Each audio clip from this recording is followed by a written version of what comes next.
திருமாவளவனுங்கிற ஒரு ஸ்டேஜ் கண்டிப்பா மாறும். இதே அவர் பிஜேபி ஆதரிச்சா மத்திய மந்திரியா இருக்க வாய்ப்புகள் அதிகமா இருக்கு, கம்பல்சரி அதிகமா இருக்கு. ஆனா சனாதனத்தை ஸ்டாலினை விட அதிகமா எதிர்க்க ஒரே ஆள் திருமாவளவன் மட்டும்தான். தமிழ்நாட்டை பொறுத்தவரையும் சனாதனத்தை வேறு இருப்போம், சனாதன ஒழிப்பு மாநாடுங்கிற மாநாடு நடத்தி ஸ்டாலினை ஏத்துன ஒரே ஆளு திருமாவளவன் நான் நினைக்கிறேன். இல்ல நீங்க சொல்றதை நான் 100% ஏத்துக்கிறேன். இது எல்லா ரீதியாவும் அவரு சைட்லயும் கேட்டிருக்காங்க. அவரு சொன்ன விஷயத்த நான் அனலைஸ் பண்ணதாலும் சொல்றேன். 234 ஒரு இதே இத்தனை வருஷமா கட்சி நடத்திக்கிட்டு இருக்க பிரதமராக இருந்த காங்கிரஸ் தமிழ்நாட்டுல ஒரு காலத்தில் தனிச்சு நின்னுது. இப்ப தனிச்சு நிக்கிற வாய்ப்பு இல்லைன்னா அதுக்கு பண பலம் இல்ல, அதுக்கான ஆள் பலம் இல்லன்னு சொல்ல முடியாது. ஆனா 234 தொகுதி நிப்பாட்ட ஆள் கிடையாது.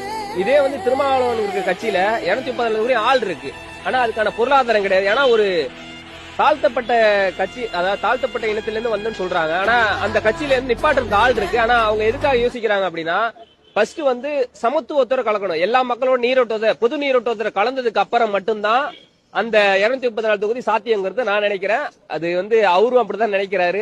பொது மேடையில் நான் கேட்டிருக்கேன். கலக்க ஆரம்பிச்சுட்டாரு, கலந்துகிட்டு இருக்காரு. அதுக்கான முடிவு கூடிய விரைவில், கூடிய 10 ஆண்டுகளில் வரும். ஆனா அவருக்கான ஏஜிங்கிறது கடந்து போயிட்டு இருக்கு. அதுக்குள்ள மக்கள் அனலைஸ் பண்ணி அவர் ஏத்துக்கணும்னு நான் நினைக்கிறேன். ஆளூர் சானவாசா இருக்காரு, ரவிக்குமார் இருக்காரு, சிந்தனை செல்வம் இருக்காரு. சோ அவங்கள உள்ள எல்லாருமே ஒரு மேடையில் அவர் சொன்ன விஷயம் என்ன ரொம்ப டாக் பண்ணுது. என்னன்னா, எங்க கட்சியில இருந்து ஒரு ஒன்றிய செயலாளர் அனுப்புறேன், உங்க கட்சியில இருந்து ஒரு எம்பி அனுப்புங்க, அதை நான் மேடைக்கு நிப்பாட்டி நீங்க வாக்குவாதம் பண்ணுங்க. அதாவது உங்களுக்கே தெரியும், கலாட்டா இதுல விக்ரமன் ஒரு திருப்பி புதுசா அந்த கட்சியில ஜாயின் பண்ண சேர்ந்திருக்காரு.